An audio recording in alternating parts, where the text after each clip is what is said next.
Halfway through already?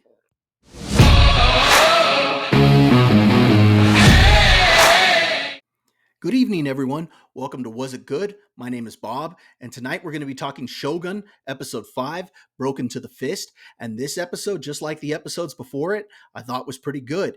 And this show continues to deliver compelling storytelling and engaging character-driven moments. And it's those two elements that continue to bring me back week after week. And it's kind of nice actually looking forward to watching something on television every week. Now, I'm going to actually get into specifics of this episode. I've been trying to avoid spoilers in my reviews, but there are some things I really wanted to talk about and say why I like this episode so much. So if you haven't seen the episode, I recommend that you go ahead and check it out and then come back and watch this video. If you have seen the episode, why don't you go ahead and tell me what you thought about it? Leave a comment in the comment section below. Maybe you disagree with the things that I liked and you liked other things. It's fine if we disagree. All I ask is that when you leave a comment, let's not be disagreeable. Don't forget to hit that like button, share the video, subscribe to the channel, and let's get to the review. Episode 5, I think, is very interesting because it's supposed to feel like a calm before the storm, as one reviewer put it. And it's anything but calm because of all the complications that come out in this episode.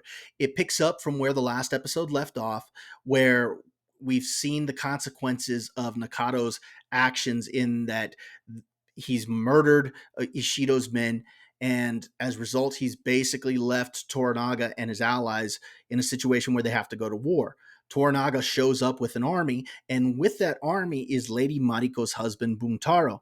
And this brings a whole new set of complications with it, because we saw in the last episode that Blackthorn and Lady Mariko, being that she thought she was a widow, they had an intimate moment together, and now all of a sudden her husband is back in the picture.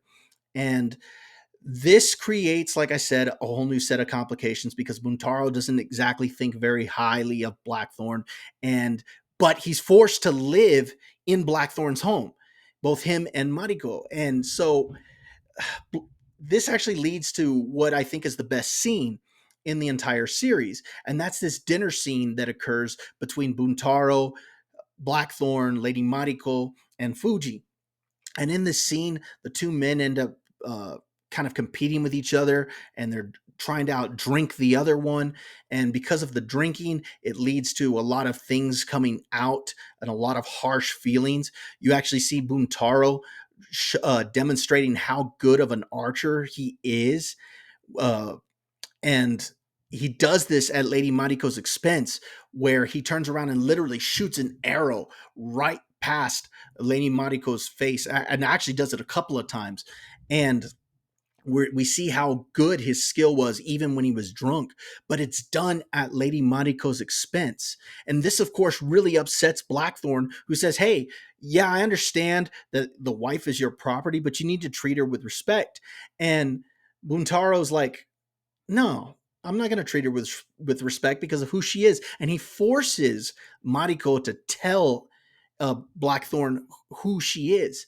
And I think that whole sequence is brilliantly acted. Mariko, she's just heartbroken as she's having to tell this story and tell who she is, and the line that she descends from, that her father had turned around and killed one of the lords of Japan. He did so out of the good of the country, but it was considered dishonorable. And he ended up as a repayment, he ended up having to murder or kill his own family to end his line. And then he killed himself. And the only reason Mariko didn't die from this was because she was already married to Buntaro, and he refused to let her die. And so she feels, I don't know if she feels shame from it or what, but feels like she needs to make this right, and Buntaro won't allow her to do so. And it explains why she goes to this eightfold fence that she talks about in the last episode. The whole sequence is played amazing, this dinner sequence. And you see, like I said, the way Lady Mariko plays it, the actress, she's brilliant in this. Lady Fuji, the way she reacts to this, and the horror that she's feeling having to hear this story, not because she didn't know, but just she's hurting for Mariko. I think she plays it beautifully. And it's just a well played scene, easily my favorite scene in the entire episode, or in the entire show. And that ultimately leads to Buntaro showing how brutal that he can be with his wife, and that causes Mariko to distance herself from Blackthorn. Also, in this episode, there's a whole sequence with this pheasant that Blackthorn receives, and he receives it as a gift from Toranaga. And for Blackthorn, he sees this as something generous that was given to him, and he wants to treat it with respect. And in his country, they would hang up the bird, let it rot, and that it somehow made it easier to prepare. But Fuji is just like, wait a minute, this thing's going to stink. And in his limited Japanese, he turns around and tells her, look, no, no, no, that's forbidden.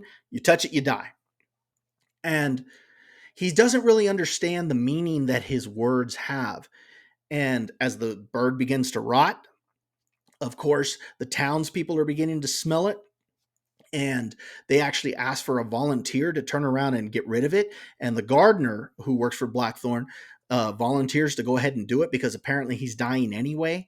But he takes the bird, he gets rid of it, and this happens off screen. But Blackthorn comes back home after a conversation he had with Mariko, and he finds out that the bird is missing. He's like, "Hey, well, what happened to it?"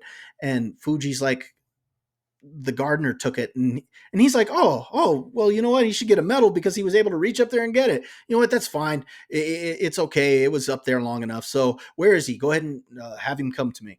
And she's like, he's dead. And this just blows Blackthorn away. He's like, what do you mean he's dead? And she says, well, you said you touch it, you die. And it bewilders Blackthorn because he's like, you killed a man over this bird. And you see Fuji absolutely repentant, and I don't know if she's feeling shame because she didn't keep her or fulfill her role in protecting this pheasant, or if because she allowed it to happen, or what exactly she's feeling. But she drops down and she's begging for him to take her life, and of course he's not going to do this. And I just think that scene's played out great. And so in the aftermath of that, Blackthorn goes to see Toranaga, and he's asking him if he can leave Japan. And of course, Toranaga wants to know why. And Blackthorn says, it's your whole country. You put this guy to death. The way you see life, it just, I don't get it.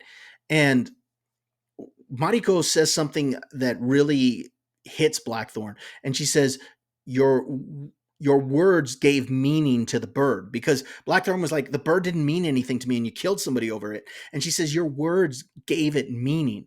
And for the first time, I think he finally is beginning to understand the culture a little bit more, because he's like, oh my goodness, oh my God, I killed him. And I think that's important to understand that things have meaning behind it, because a few minutes later, there's an earthquake that happens, and Toranaga and much of Toranaga's army gets destroyed in this. But Toranaga actually gets buried in this landslide, and Blackthorn and Toranaga's son, they're able to save him, and Toranaga's swords go missing. And earlier in the episode, we find out that Fuji's swords that she gave Blackthorn weren't as important as she thought that they were. In fact, everybody had kind of been lying to her about their importance.